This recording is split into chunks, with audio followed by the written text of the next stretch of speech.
Good afternoon, everyone, and welcome to the special council meeting on February 10th, 2025. Individuals interested in participating in today's meeting were eligible to register online using the delegation registration form at www.kitchener.ca/delegation or via email at delegation@kitchener.ca. Any written comments received prior to the commencement of today's meeting have been circulated to members of council and will form part of the public record. The meeting live stream and archived videos are available at www.kitchener.ca/watchnow. Before we begin today's meeting, I'd like to acknowledge that we gather on the traditional territory of the Anishinaabe, Haudenosaunee, and Neutral peoples. We recognize our responsibility to serve as stewards for the land and honor the original caretakers who came before us. Our community is enriched by the enduring knowledge and deep-rooted traditions of the diverse First Nations, Métis, and Inuit in Kitchener today. Are there any declarations of pecuniary interest? Not seeing any, and there not being any delegations. We'll move into mayoral business, and I do have a motion I'm going to be bringing forward, so I'm going to ask Councillor Stretch to take the chair. Is there something?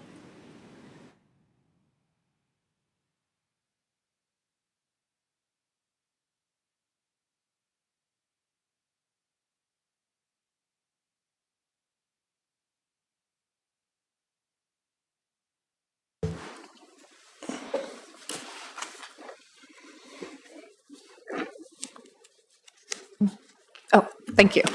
Okay, Mayor Verbanevik. Thank you very much, Chair Stretch. Council, in front of us we have a motion pertaining to proposed tariffs as they've been the topic of conversation between Canada and the United States over the past 10 days or so. And the motion is one that actually is being considered in different formats with municipalities across the country. And it really speaks to the role that local government can play together with provincial and federal government in terms of the advocacy that's going to be necessary to deal with the situation that Canada is currently finding itself in. In that regard, and I'll speak to it in a moment, I'll also note that on your desk and CLT's desk are actually a couple pieces of information from the Canadian government, and it speaks to actions and outcomes to date that the federal government have taken in regards to the Canada-US border and some of the issues that the United States has been talking about, as well as facts in relation to the US-Canada trade balances and the trade that exists between our two countries. You'll note, in fact, that 36 US states have Canada as their top export market. And I think that's important as we speak to this issue. So the following motion is being moved by myself, and Councillor Davey has indicated he's willing to second it. And I actually will just take a brief moment, if you indulge me, to read through the motion, because I think it is important for people to fully understand the issues that we're dealing with. Well, actually, maybe I'll just leave it to the be it resolved, because that's long enough on its own.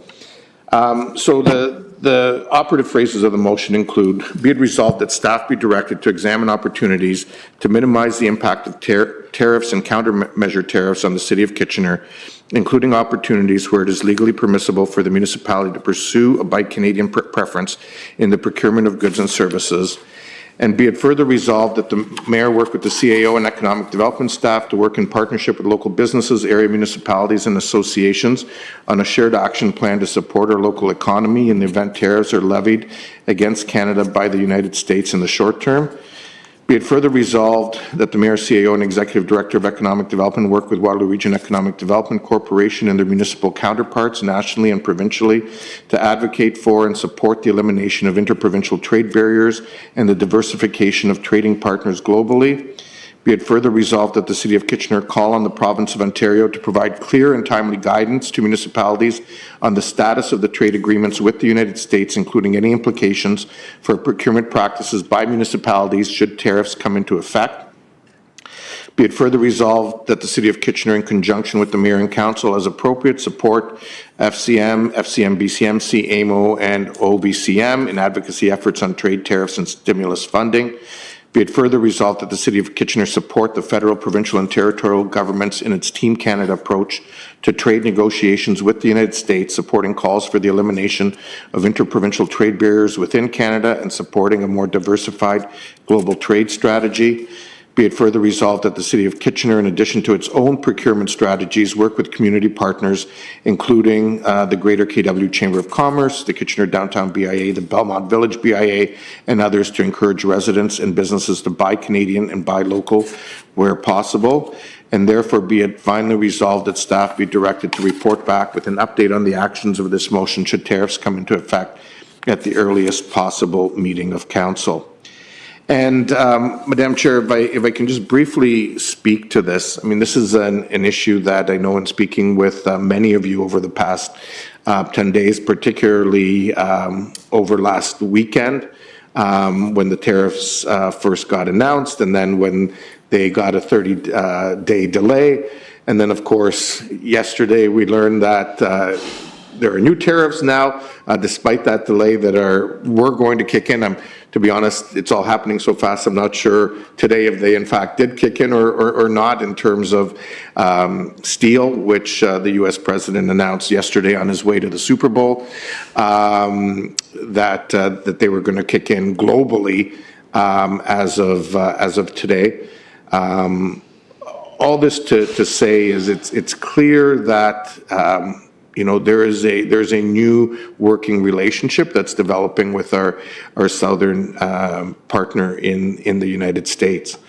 And last week I was at BCMC in Ottawa. This was a topic of conversation between BCMC and FCM, together with the Prime Minister, Minister Jolie, as well as Minister Erskine Smith.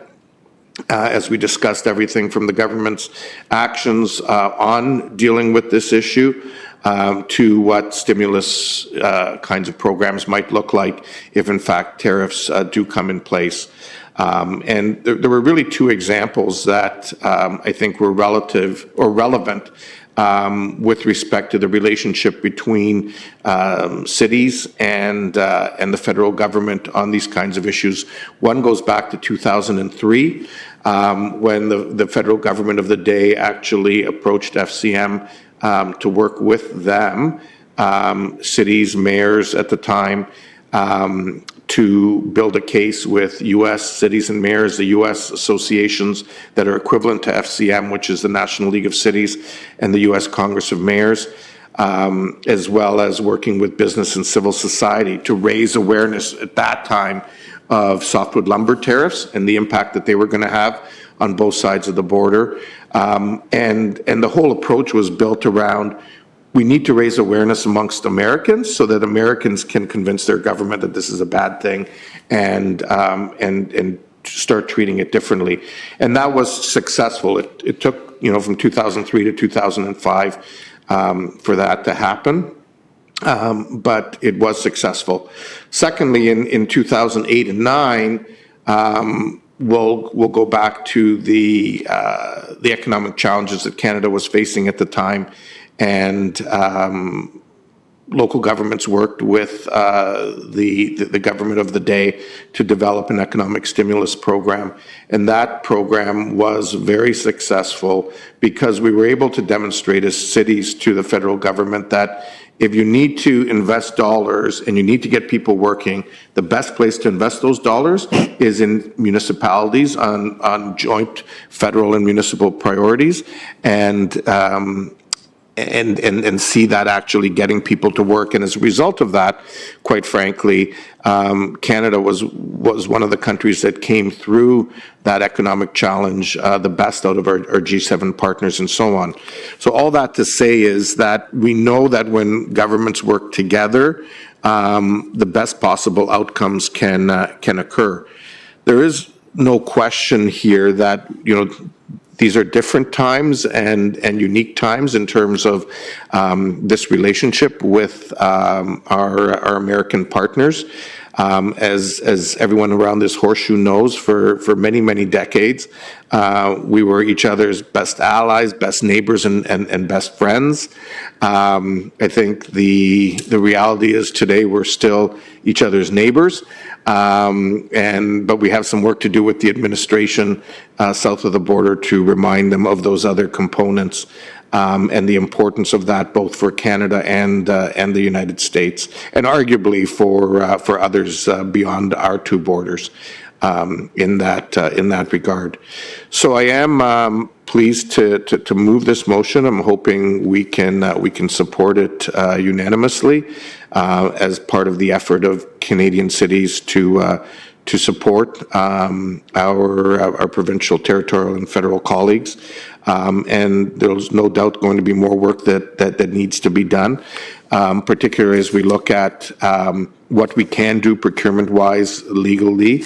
Whatever we do, we also want to make sure it's helpful in the negotiation strategy that the province and the feds who have are the primary caretakers of our trade agreements have with our American counterparts, and we want to be helpful and not a hindrance to any of that. But certainly, in terms of encouraging people to choose Canada, to shop local, to buy Canadian, those are all things that are in line with even actions that this council has previously taken. Council will recall when Councillor Singh brought forward a motion to support Kitchener small businesses, and this really is consistent with that as well. So that would be the motion, and if there are any questions, I'm happy to answer them. Thanks, Chair Stretch.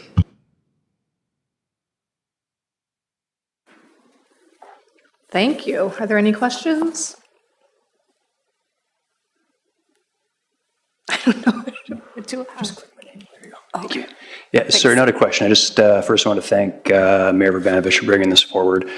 Again, I assume that a lot of municipalities are going to be bringing similar motions forward, and just I'd be remiss not to take the opportunity to say how disappointed I am in how the U.S. has been treating Canada in this instance. I'm kind of shocked that they're really treating the world economy like it's zero sum instead of growing the world economy so that we can all benefit. They're treating it as if only they can benefit and everyone else has to lose.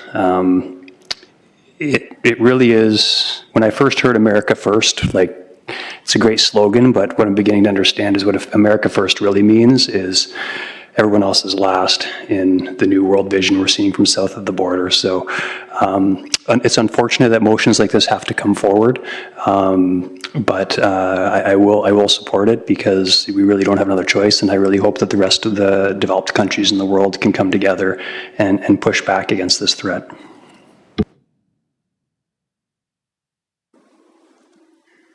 Councillor Schneider?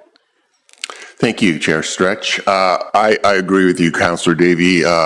Happy to support this. I would ask for a recorded vote, and maybe just as a sign, I don't know if we're allowed to do this, but we also stand if we vote in favor and show a real sign of visual to those watching that we stand in solidarity. And I had a little talk with our CAO, Dan Chapman. I think the timing is absolutely perfect. I don't know if you've seen the rink in Carl's Air Square, but the big Canadian flag painted on there celebrating 60 years of our redesigned flag is on there right now, so the timing is perfect.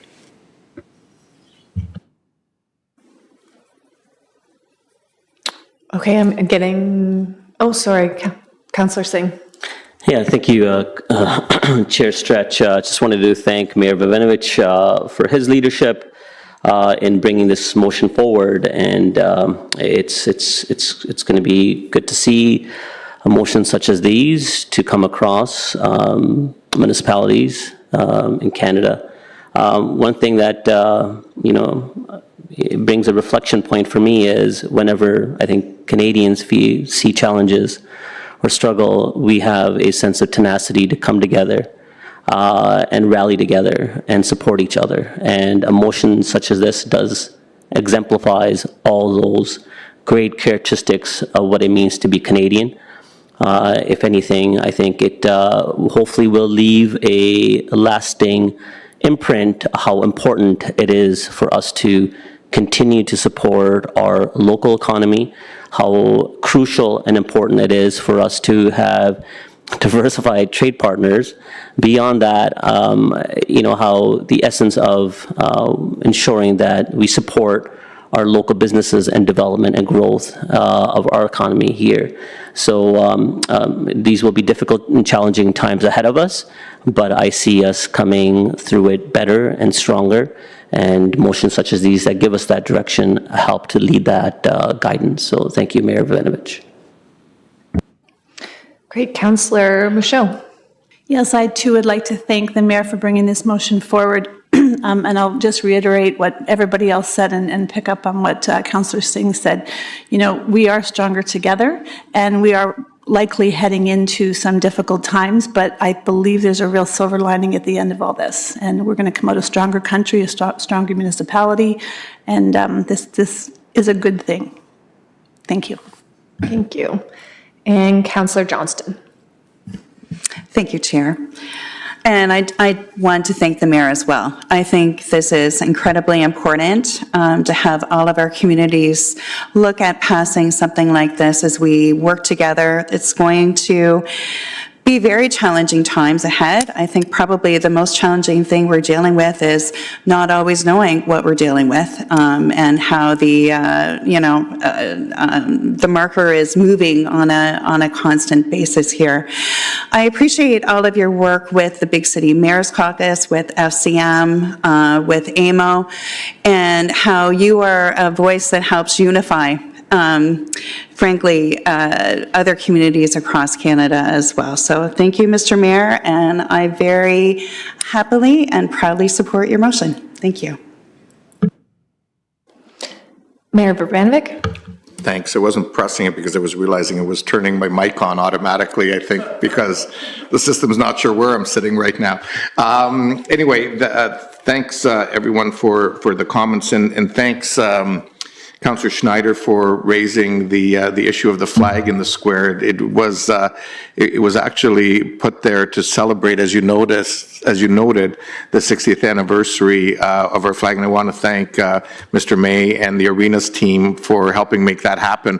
Little did we know when we went down that path that we'd be in the midst of a potential trade challenge at the time. And so there is no better time to reassert our pride as Canadians and our pride in the Canadian flag. And so it's worked out very well. So, Mr. May, please pass on our thanks to the Arena team for making that happen and for your support of that. And I will just briefly add to what Councillor Singh was saying, because this is a pivotal time for us. As much as we need to ideally solve and avoid this tariff issue, it's a time where we really need to do some soul searching around some key trade things that we took the lane of least resistance. And it's natural, it's human nature to do that because we had a strong partner is the key word, south of the border. But the reality is some of that has changed. Not necessarily with American people, but certainly for the time being with their administration. And so we do need to look at diversification, and we think of Europe, Asia, Africa, South America as potentials. We have trade agreements with a number of them. We think about the elimination of interprovincial trade barriers. We need to get that in order, and we do need to support Canadian going forward. And I will say it because I think it needs to be said, only because someone keeps reiterating how it should happen. As someone whose family chose this country, Some of you have had the privilege of being born here. Others ended up coming here, like at least 3 of us, I think, on this council. We chose this country for a reason, and it's because of how great Canada is, and it's a country that isn't for sale. It's a country that none of us are prepared to give up. And I think it's really important that message be shared and by all of us at every opportunity that we get. Thank you. Thank you. And back to you, Councillor Johnston. Thank you, Councillor Stretch. I'm also wondering if I can add on to what Councillor Schneider had asked that we do, that we stand as we vote. I'm also wondering if the clerks, can we play O Canada too? I mean, I think it would be fitting and stand for that as well. I don't know if that's easy for you to be able to just do that or not. Thank you. Is that? I'm kind of looking around. Okay. Yes, that's fine. Yes, we can do that. Okay, so we have a motion on the floor. No more questions? Yes, we're doing a recorded vote. And we're going to stand up. So if you're in support, please stand. So the motion is moved by Mayor Bravanovic, seconded by Councillor Davey. All in favor, please vote and stand. Turn your camera off.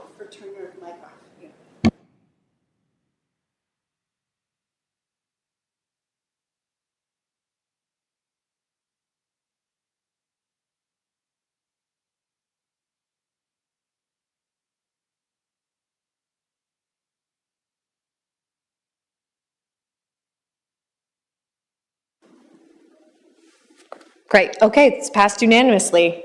And now we'll stay standing for O Canada.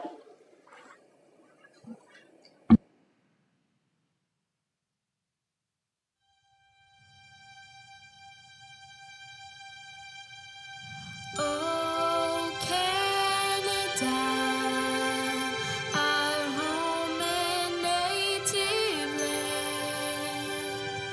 true patriot love in all of us command. With glowing hearts we seek you as the true North, strong and free. From far and wide, oh Canada, we stand on guard for thee. Lord, keep our land glorious and free. Oh Canada, we stand on guard for thee. Oh Canada, we stand on guard for thee.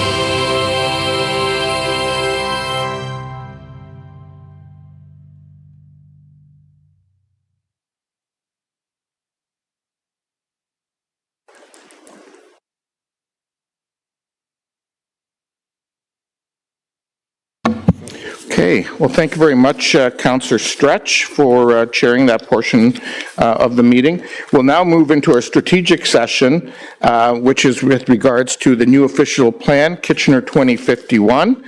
And just bear with me for 1 second.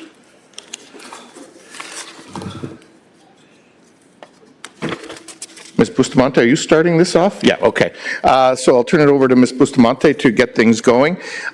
We have an hour allocated for this council, so if we can keep things moving along, because we also have a fairly heavy caucus agenda afterwards, and I think last count we had 20 delegations for this evening. So just want to make sure everyone keeps that in mind as we go along. So with that, Ms. Bustamante, over to you. Good afternoon, Mayor and members of Council. We are pleased to be here this afternoon to talk about Kitchener's new official plan, Kitchener 2051. As you know, we launched our new official plan with a Kitchener 2051 block party on the Gaukel block in early October. And we were thrilled that more than 1,200 people came to that event and shared their ideas with us. Our public engagement has continued with online surveys, a speaker series event held at the Kitchener Public Library in November, and the creation of the Kitchener 2051 Community Working Group. These touchpoints with the community have led to the development of a set of community values, which we will be sharing with you today.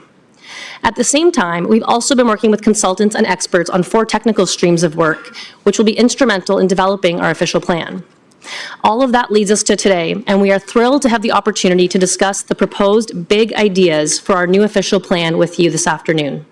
These big ideas are important because they will serve as the foundation of our new official plan and ultimately be incorporated into the policies that implement our collective vision. And with that, I will turn things over to Tim Donagany and John Zunick, the project managers of Kitchener 2051, to take us through today's presentation.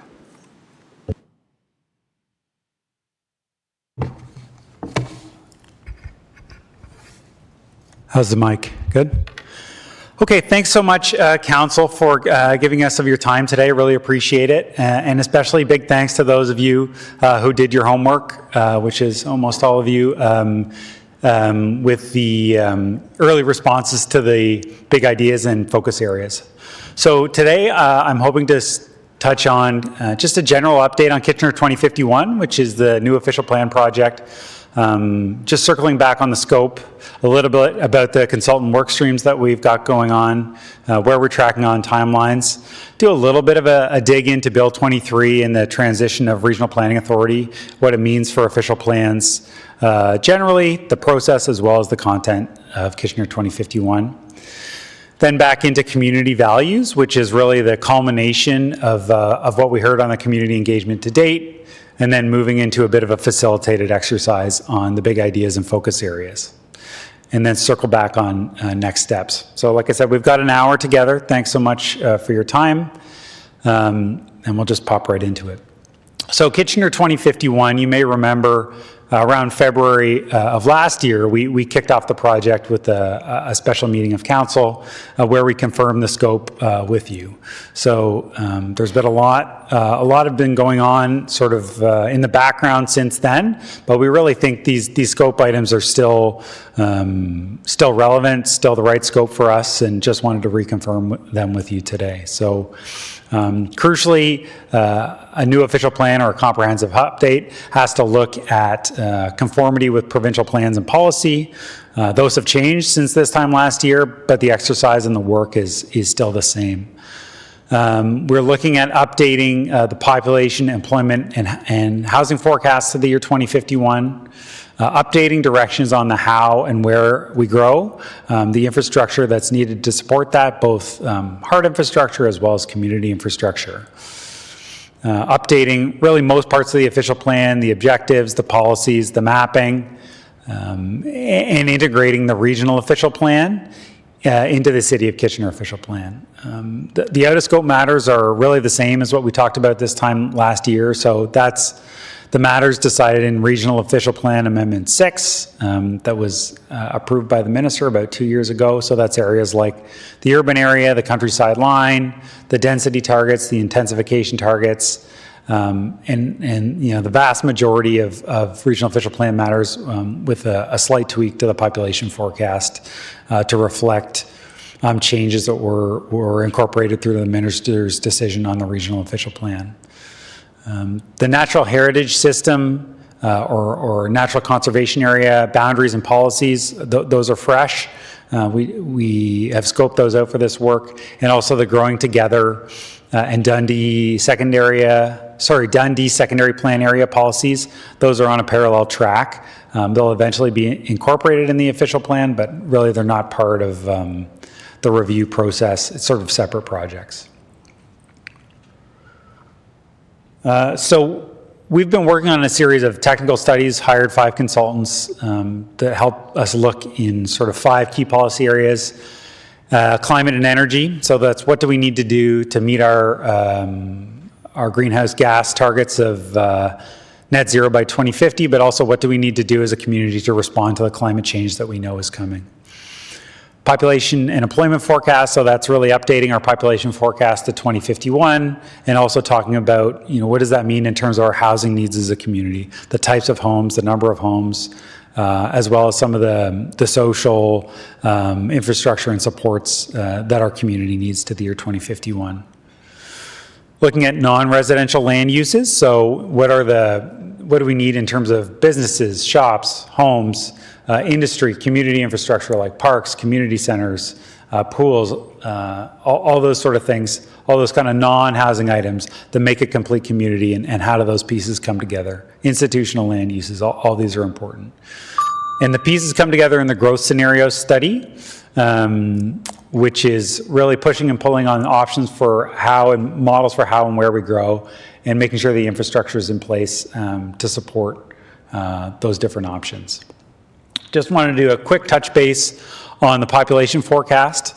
So whereas the regional official plan review is mostly out of scope because it's recently decided, a small update to the population forecast is needed. Sorry, Madam Clerk, can I have 10 minutes instead of 5? Is that okay? Thank you. So the regional official plan had forecasted a 1.4% growth forecast for Kitchener. There's been a lot of change since that time. The regional official plan has incorporated additional greenfield area. Also, there's been a lot of robust growth pressure. So we've seen a lot of growth in the last 2 years, 7% and 6.4% growth rate respectively over the last 2 years. We're seeing that tapering down over the next couple of years to something much more like historical rates and even below historical rates. So here you can see a 1.7% growth forecast from 2021 to 2025. Given the robust growth that we've seen in the last couple of years, that's actually looking more like a 1.3%. So much more like historical rates that we've seen. The growth that we've seen in the last couple of years not projected to be sustained. Changes happening in federal immigration policy, provincial changes in non-permanent residents, potentially some economic headwinds that we talked about in the previous motion.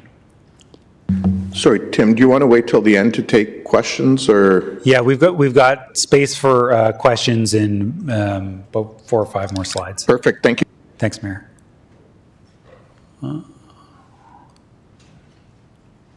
Madam Clerk, could you advance the next slide? Thanks. So in terms of process, this is where we're at. In the spring and summer, we were hiring our technical consultants, talking to some folks about how they wanted to be engaged, and really Phase 2 launched with you and the Gaukel Block Party in the fall of this year. We did a bunch of community engagement, the Gaukel Block Party that Rosa mentioned, and really now we're moving into framing the plan. So really, what are some of those key areas of interest for council and for our community to sort of deliver on what we heard in the Phase 2 engagement, as well as the conversations we've had as a community, the technical work, and start to frame out the pieces of the plan. Hope to have a draft official plan out to the community for conversation in the fall, and a council decision with you early in 2026. So Bill 23, I introduced this a little bit. We know that there's been a change in regional planning authority. So the official plan will integrate and cover matters that are currently in the Kitchener official plan, as well as matters that are currently in the regional official plan.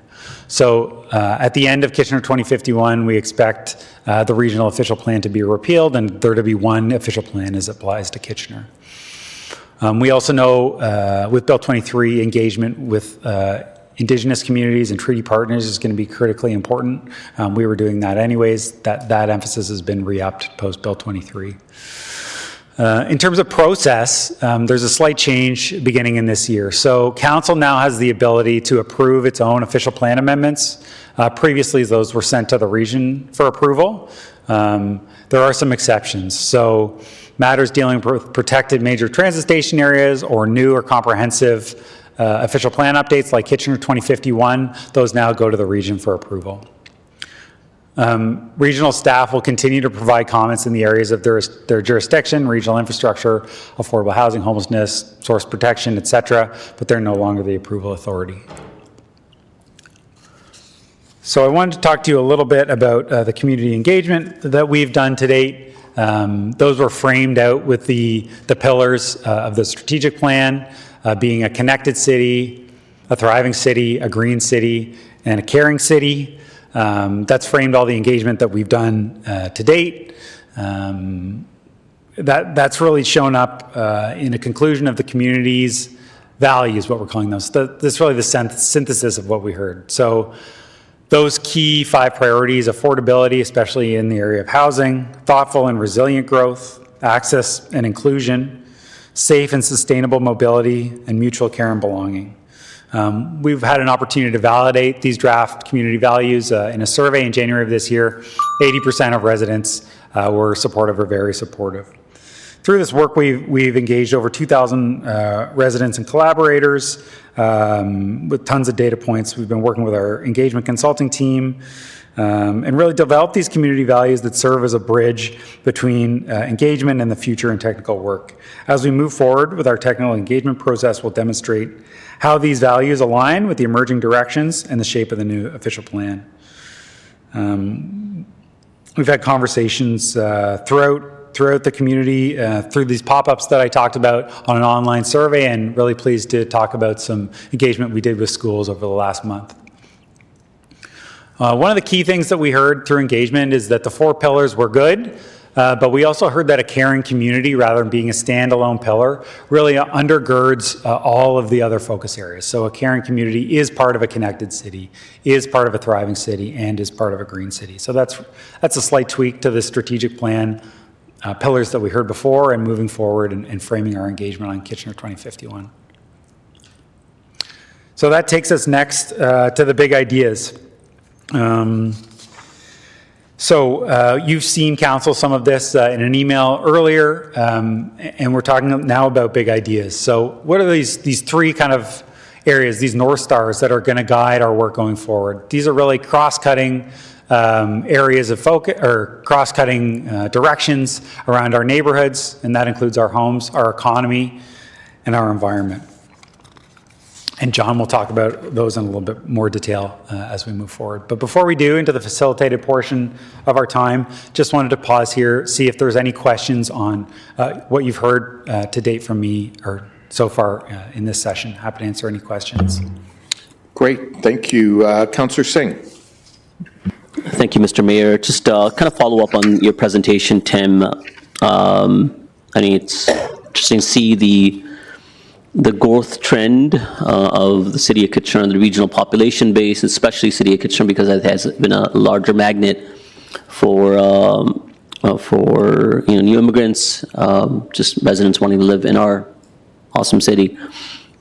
So there are shifts in the economy that will have that impact. So my question to you is, are we really trying to be, that offset aside, be cognizant of as the family demographics change within the GTA, we have a lot of, immigrants that are in the pathway towards immigration that are, quite a bit submerged within the GTA population, that as their families grow and family reunifications happen, that population will still shift towards outlining communities like City of Kitchener. Are we taking that into account as well? Yeah, through the mayor, the vast majority of Kitchener's growth will continue to be immigration. And among that immigration, international immigration continues to be the strongest component, notwithstanding sort of short-term changes in the immigration landscape. Kitchener continues to be really well-positioned nationally and internationally with its economy and its place in the region. So yes, the latest and greatest population forecast, really trying to take that 30-year view of the long-term economic prospects and key drivers underlining population forecasts. So it's been interesting since we've had the consultant on board. There have been pretty wild shifts in the province's forecast. First they were overshooting us, now they're under us, and we think now they're kind of in line. So it's really about trying to understand, yes, what's going on today in the next 2 years is important, but that 26-year perspective continues to be important, and international immigration continues to be, a key driver of population. Agreed. The point that I want to drive, and I hope that we can reflect on it as we look in this consultation, is, as I said, there's a population within the GTA, a lot of families residing, they're new immigrants in basements across, smaller units. Their circumstance and their socioeconomic situations will change, and they no longer will want to live in smaller units. And again, growth is not necessarily happening in housing in the GTA fast enough to accommodate that growth that's coming out, right? And that will be outlined in communities like Kitchener. I just want to make sure that we are not just basing our opinions and assessments on international immigration growth, but we are aware of some of that shift and desire for communities like ours from those families that are going to be increasing in size over the next 10, 20 years. So that's the other point I wanted to make. So I hope that you guys can take into that account. The other is when we're looking at sustainable growth examples, and that was one of the, the pillars also that you had outlined, are we looking outward far enough, not only within like interior municipalities, but also even Canada, but including Europe and Asia, communities that are facing rapid population growth, and how are they managing and building in a rapid way, but in a sustainable way as well? Is a perspective outward far enough?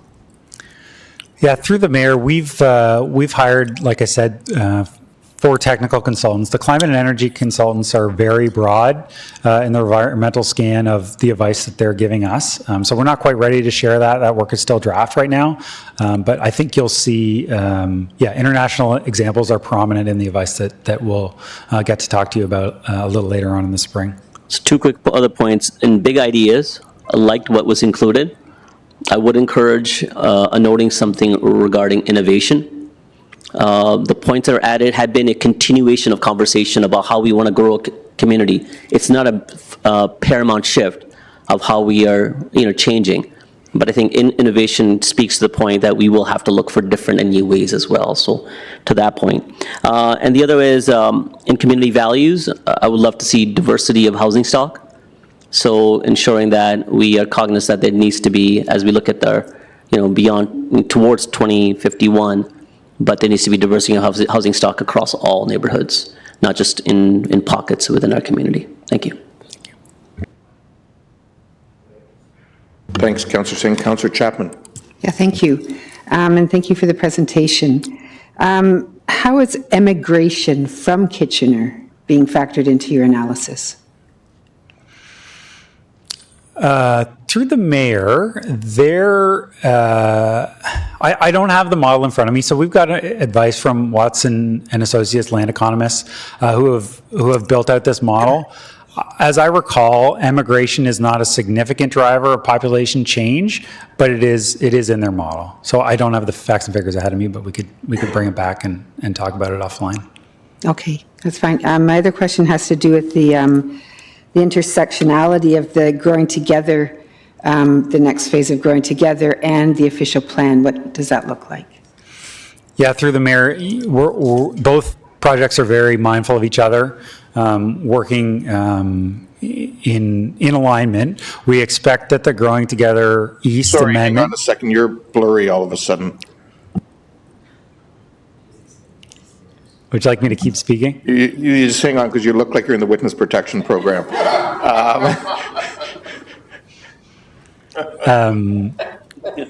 That looks better. Okay, there we go.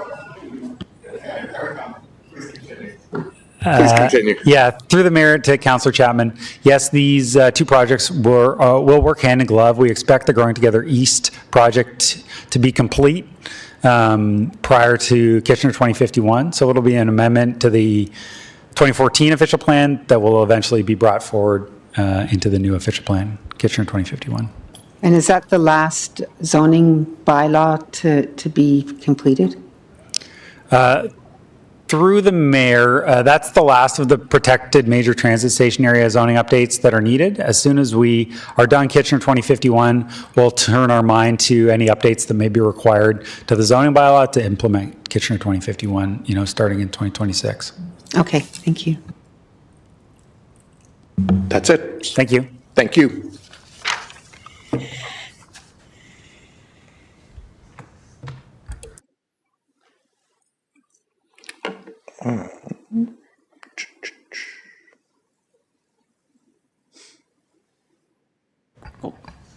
Can I just have the presentation up again?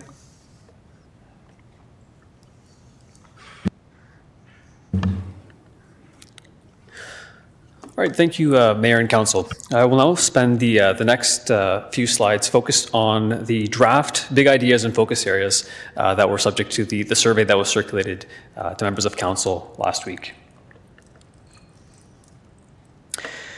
So the draft big ideas and focus areas that were circulated through the survey last week are really intended to help us realize the vision that was originally set out in the city's strategic plan, and further through what we heard from the community values that had emerged over the course of the community engagement this past fall and winter.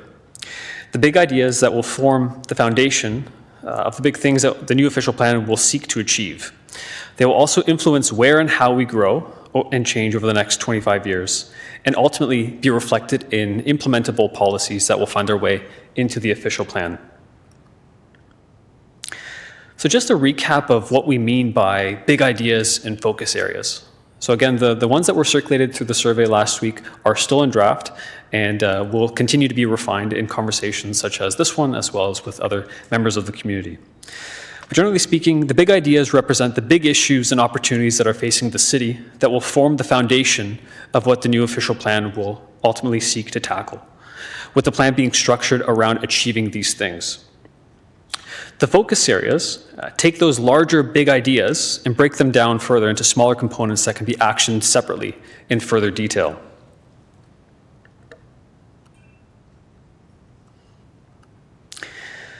So in terms of a summary of the big ideas, overall there was very strong resonance and alignment on the part of Council on all three of the draft big ideas. The economy big idea had the strongest resonance amongst all. Over the course of the next few slides, we'll just dig into the big ideas in a little bit more detail, along with Council's initial reaction to the draft focus areas. So as previously mentioned, there was generally strong alignment with the Our Neighborhoods big ideas. In terms of the focus area with the weakest alignment was the second one on the screen, adding homes of all kinds to all neighborhoods, particularly for those who need it most. In reviewing the responses to this specific focus area, is there anything that anyone would want to speak to or add when seeing the results on the screen? So specific to the second focus area. So that's the adding homes of all kinds to all neighborhoods, correct? Yes. There don't appear to be any, so please proceed. All right. There were also a few responses that indicated neither agree nor disagree to the final focus area of evolving our neighborhood.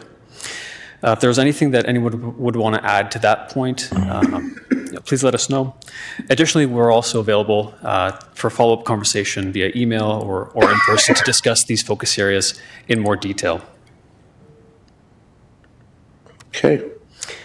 Thanks. There doesn't, hang on a sec. Nope, there isn't anyone in the queue. Go ahead. Thanks, John. All right.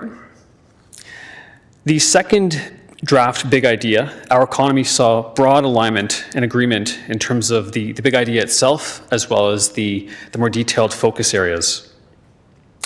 If there's anything that anyone would want to add, please do so. Otherwise, I think we can move on to the third big idea. Yeah, it seems everyone was unified on that one, so please proceed. All right. And lastly, the third big idea, our environment saw general strong agreement, and just wanted to focus on the area with the least agreement being the third focus area on the screen, driving emissions to zero and building resiliency with every decision we make. Are there any thoughts or reactions to this particular focus area? Councillor Davey. Yes, thank you. I'm not sure if it's this one or it was on the slide earlier. I'm not sure if the text has changed at all since the survey as well, but there was one of the issues I raised that I had some concern with, and again, I fully realize that all of my council colleagues might not necessarily agree, but it was the notion of everything being close to where residences are, including shops, employment, everything else. And like, I love the sentiment. I think it's a great sentiment, but I also don't think it's practical economic reality in terms of efficiency to expect places of employment to locate nearby residences as well as, you know, shops in general. Certainly some things like your more frequent services, your haircuts and that sort of thing. But in terms of, you know, like mom and pop shops for, I'll pick on shoes or clothes or that sort of thing, I just really don't see that going forward as being economically viable to be frank, in the internet-driven Amazon world, big box store world that we live in. I just with the economics of it, I don't see that as being viable now or in the foreseeable future. So while I think, you know, the amenities like parks and those sorts of things do need to be nearby and walkable, in terms of specifically employment and shops that aren't, you know, that aren't restaurants, that sort of thing, I would not want to see that as part of this. Thanks for that feedback. Councillor Johnson. Yes, thank you. I wanted to comment on this as well. What I had said is that I don't know how much we will be able to control this, that it's probably more provincial thing, a regional piece in terms of transit, et cetera. So while it's something to aspire to do better with, I don't know that it's in our control. Perhaps by 2051 it will be. I don't know, but that's what I had said. Thank you. Thanks, Councillor Johnson. Councillor Singh. Yeah, I just wanted to speak. My opinions kind of resonated very similar to what Councillor Johnston has said, that we need to be focused more, realizing that a lot of this will be driven by the province and, you know, the federal government as to, you know, the overall environmental initiatives, and again, also the additional fundings that may be available for municipalities like ourselves to really make meaningful change. If doing it solely on our own and making sure that we're building in a way that we're just doing it ourselves will be counterweight to the other aspect of affordability, developing and building homes that are also affordable if we are, you know, focused on being able to just do it on ourselves. So the fact that it's not only in our control, although the endeavor should be there, but that should not be the only basis. Okay, that's it. Please proceed, John.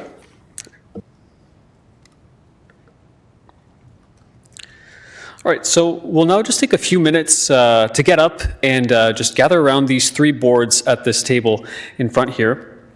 And we've got a number of, so we've got the three big ideas, so on each of the boards, along with the focus areas associated with each of them. And then a summary of what we heard from members of council in response to either the big ideas or focus board, or focus areas. In addition, we have a number of sticky notes and colored sticky dots that we're asking for you to place next to the comments that you either agree with, disagree with, or want more discussion on, or things that we as a staff team should take back and further review. So just for context, we have green stickers for those ideas that you agree with, red stickers that you don't agree with, and then blue stickers for areas that you'd like additional discussion on. We also have sticky notes for you to add any additional comments that you feel are missing or would like to see explored in more detail. So if we just take the next few minutes to just gather around the tables and feel free to add your comments, any additional thoughts, and your stickers next to what we heard from council comments.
I'll need to see it though.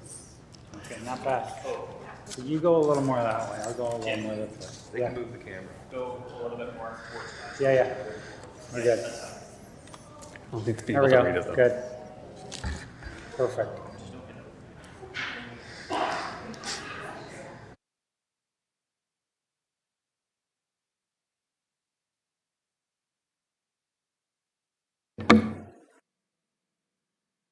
I think everyone has taken their seats, so staff, if you want to proceed.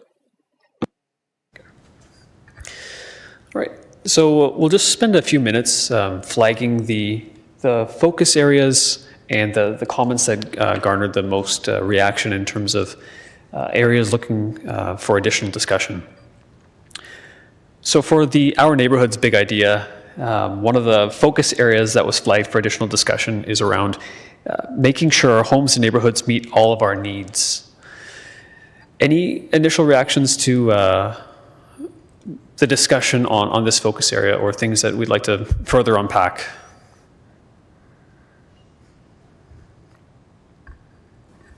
Councillor Schneider? Thank you, Chair Stretch. Yeah, my big concern is that it all reads well, but how do we achieve that? Sort of in our strategic plan, we have our pillars, and then we have areas underneath that we do to reach those goals. So it's something that I would like to see more of in all of the areas, for sure. Yeah, because we want neighbors to connect, but that's entirely up to them. We could provide what we feel is the ways to connect and amenities to connect, but I think we're doing a good job with Love My Hood and our parks, but what other ways will people want to come together and connect in neighborhoods? Thank you. Do you want us to do a whole bunch of questions and then respond, or how would you like to? I think just as the questions emerge, just through the chair, in speaking to the making sure homes and neighborhoods meet all of our needs, one of the technical studies that my colleague Tim had mentioned earlier on was the non-residential study.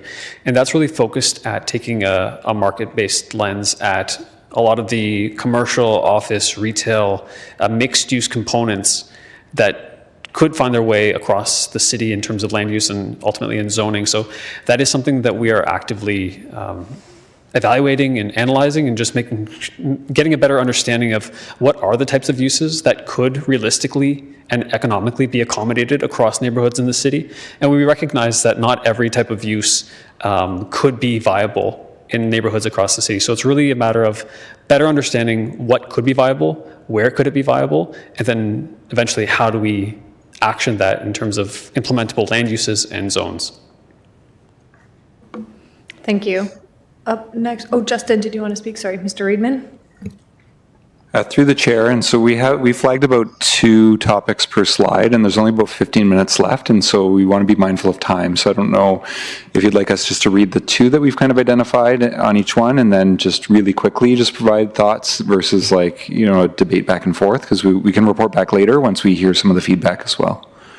No, that sounds good. We'll continue with questions and then, okay, sounds good. Okay. Councillor Singh, no? I did, but for You did too? Okay, great. Go ahead. The second area that had the most sticky dots in terms of looking for additional communication or a comment that folks just disagreed with was the comment that says, don't believe that shops and services close by is something that we can ensure or is even economically viable. So that was just the point that I was speaking to earlier in terms of the non-residential study that is looking into just that, the economic viability of those types of uses to see where and how those can be accommodated. Are there any questions on the neighborhoods big idea? Councillor Johnston? Sorry, just a quick comment that I love what you've put into our neighborhoods. I do think that it will be important for neighborhoods to still remain distinct as well. So I think that piece isn't something that's been included. Is that what you wanted to say? Thank you. Councillor Singh?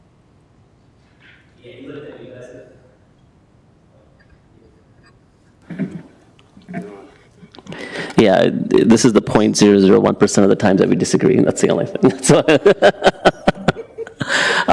No, I can appreciate there's a distinction of neighborhoods, but I think we have to get past of the mindset that there's an ownership of the way a neighborhood should continue to feel and seem like by the residents that are already there. They were once new residents.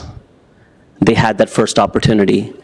No, I know. So I'm just saying, so I think we just have to have, I wanted to touch in having a wide array of options within certain class. It's not to say that we're going to have high rises in our suburban communities. I don't think that's necessarily a good thing.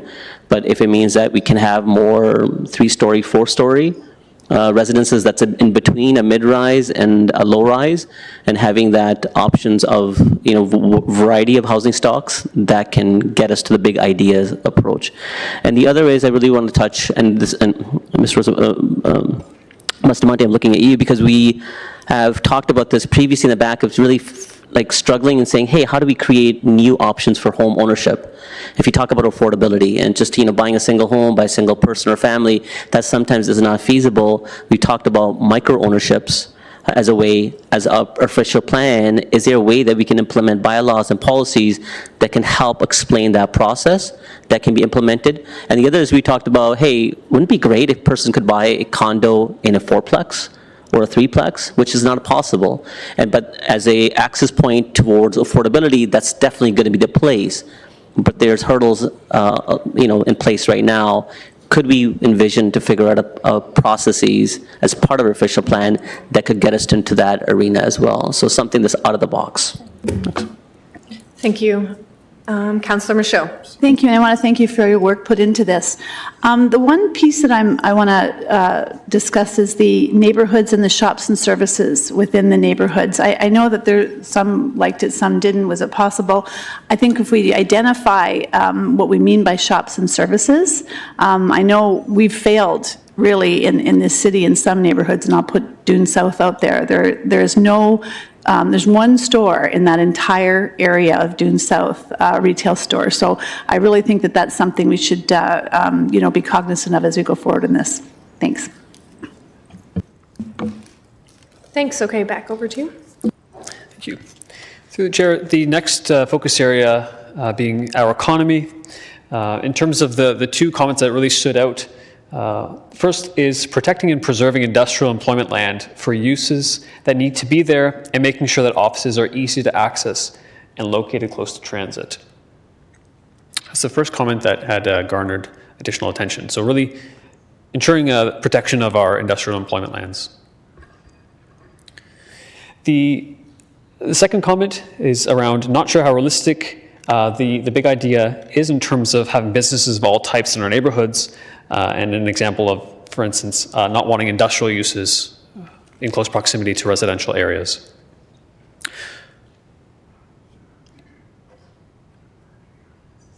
Are you done this slide? Yeah, so those are the two that were flagged for additional conversation. So questions? We first have Councillor Ioannidis. Yeah, for the first one about preserving employment lands, I do see some merit in that, but I also see merit that we should be a little bit more fluid with how we classify those zonings in particular.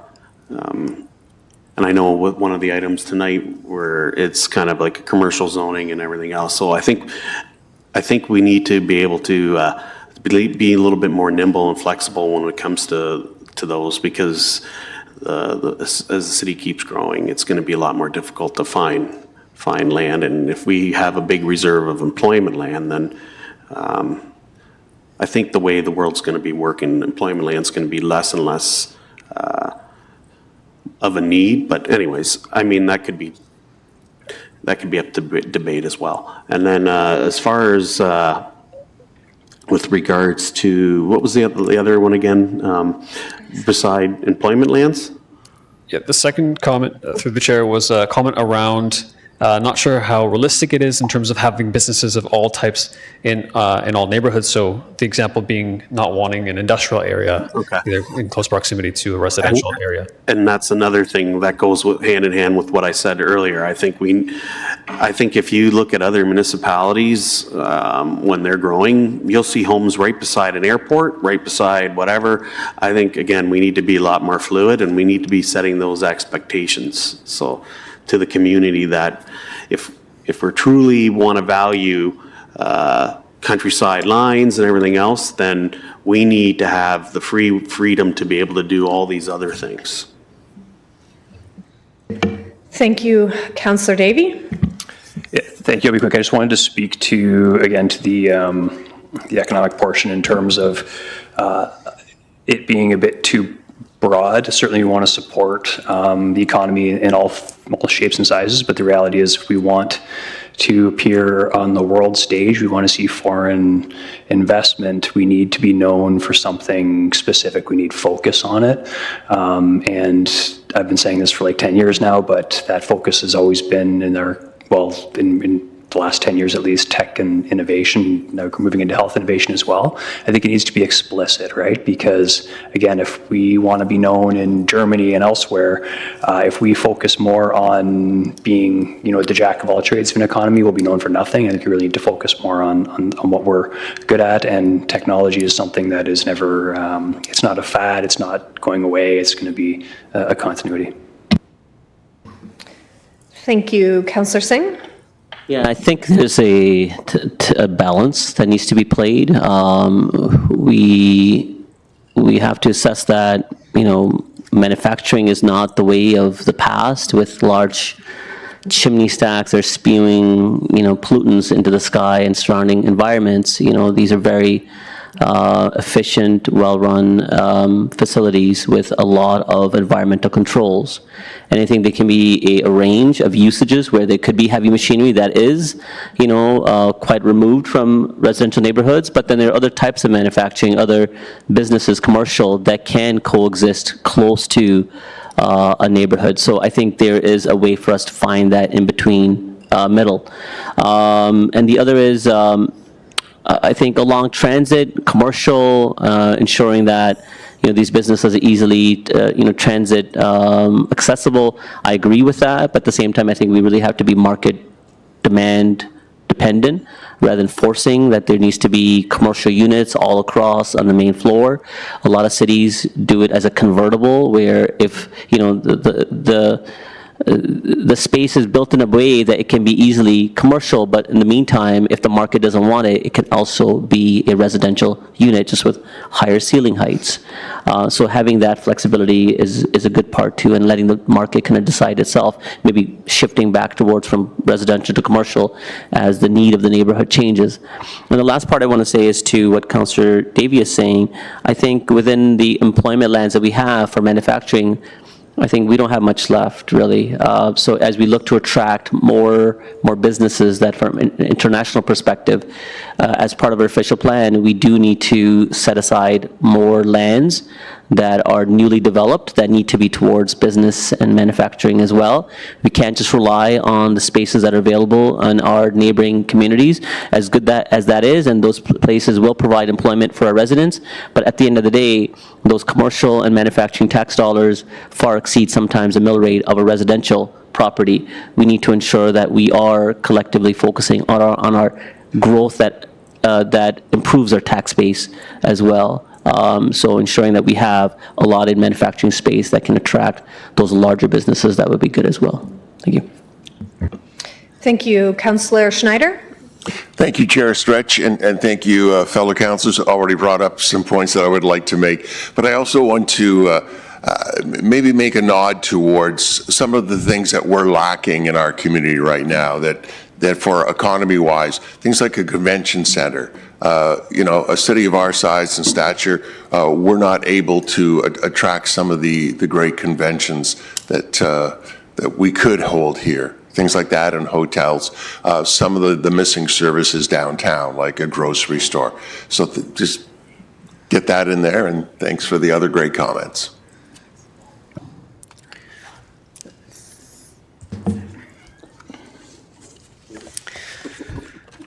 And through the mayor, the last big idea that we'll focus on is focus on our environment, with the two comments that stood out being driving emissions to zero and building resiliency with every decision we make, and a question of are we on track to achieve this big idea and focus areas, or are these just dreams? So any additional questions or comments on those two comments that councillors had flagged? There don't appear to be any. You did such a great job. All right. Clerks, just quickly, can we just have the PowerPoint back up?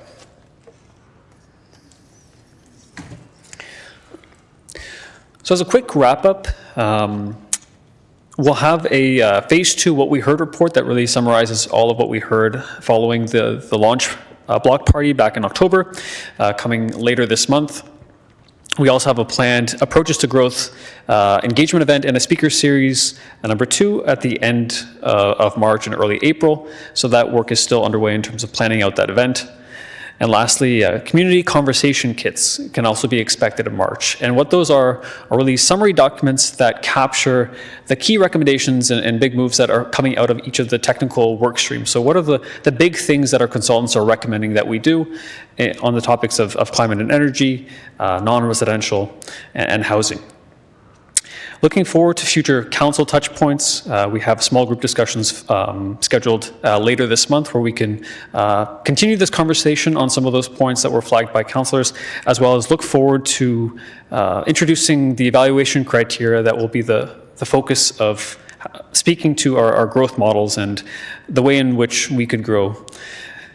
Next up, we have a March committee meeting that's planned where we will be asking council to endorse the evaluation criteria, from which we will be evaluating the growth options.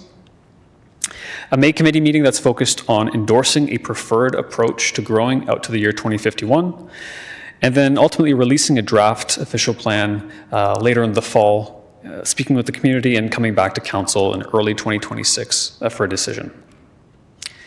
So that concludes our presentation.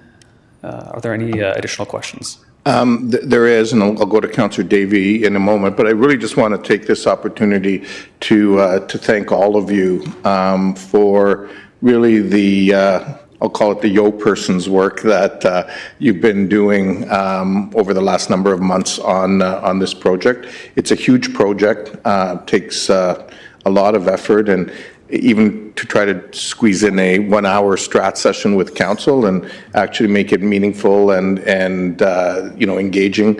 I think the approach that you took worked well, and so just really want to thank everyone on the team for the job that you're doing, and hearing some good feedback in the community as well. So just wanted to pass that on. Councillor Davey and then Councillor Singh. Yeah, thank you. I'd echo that in terms of the great work. I just wanted to leave with one last item. I didn't find a segue to slip it in earlier in my feedback, and that is, I realize this is more of a planning and visioning document, but it didn't really speak at all to I think the biggest issue we're going to be facing in the next several years, which is artificial intelligence in general and how that's going to apply to all of this. And we don't know a lot of ways it's going to apply, but we do know some. For example, like if we're looking at 2051, we're almost certainly going to have, for example, driverless vehicles in 5 years and almost certainly in 10 or 15.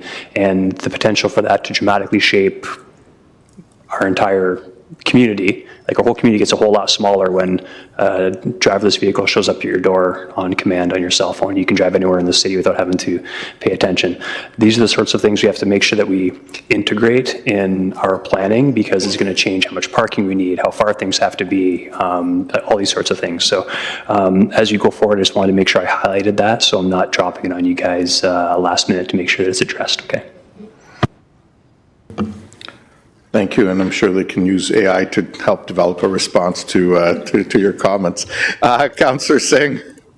Yeah, thank you, Mr. Mayor. I want to echo the same thing as Councillor Davey. I think that can't be said enough. Like, we can't think of the past the way we build our neighborhoods.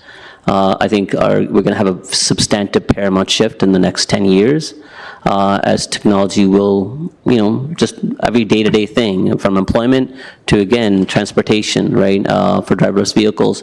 And speaking to that, we talk about everything needs to be close by.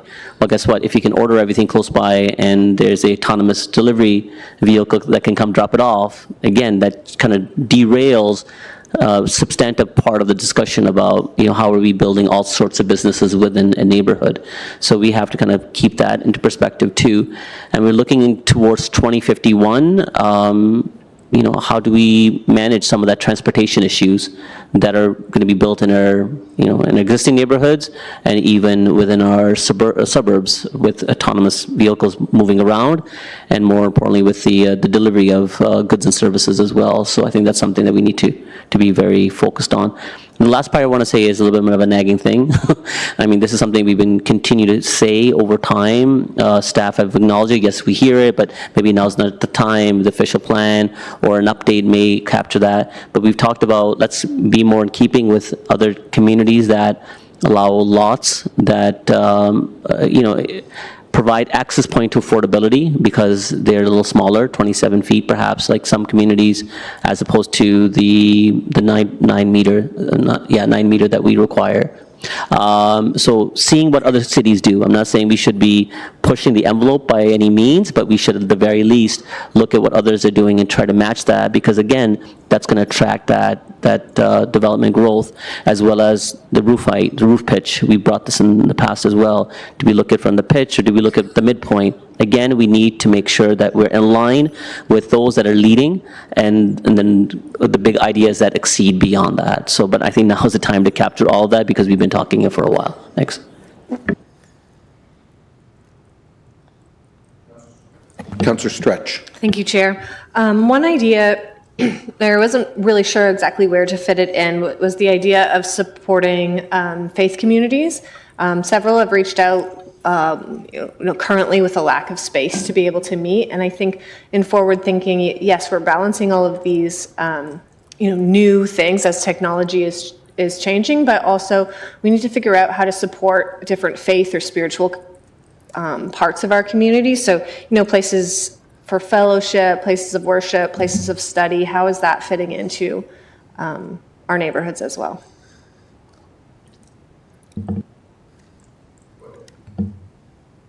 Are you looking for staff to respond or just? Do you have a response? Just because your mic was still on and so I Yeah, through the mayor, that is something that we are looking at through our non-residential study. So focused on understanding where our places of worship are currently located within the city, and trying to better understand the need for that, because we know that not every faith group is the same or has different growth trajectories. So that is something that is being explored. Great, thank you. Thanks, Councillor Stretch. There aren't any other comments. I may just make one, and it speaks to, I think, what Councillor Davey and Councillor Singh raised in terms of how technology will continue to impact our lives at an increased pace going forward. But I think the other thing, though, that I would really urge us to continue to focus on is the human element and the need for us as human beings to connect. And increasingly, as I talk to business leaders and others, people are recognizing that COVID had an incredibly negative impact on us as human beings in terms of that. And as time goes on, more and more people are realizing the importance of finding places for people to connect, to gather, the coming back into the workplace, all those kinds of things. I mean, just today, briefly, Councillor Deneau and I had an opportunity to speak with the new owners of, I guess it's still called Fairview Park Mall, but, West Hill, who owns a variety of different types of real estate across the country. And, their big belief is in human connection and how their properties, whether offices, malls, and so on, actually help facilitate that. So I think it is something that we need to think about as we reflect on the next while as well. So with that, I think that's it. Motion to, not motion to adjourn yet. Need a motion to go in camera for the items listed. Moved by Councillor Michaud, second by Councillor Schneider. All those in favor? Opposed? That's carried. And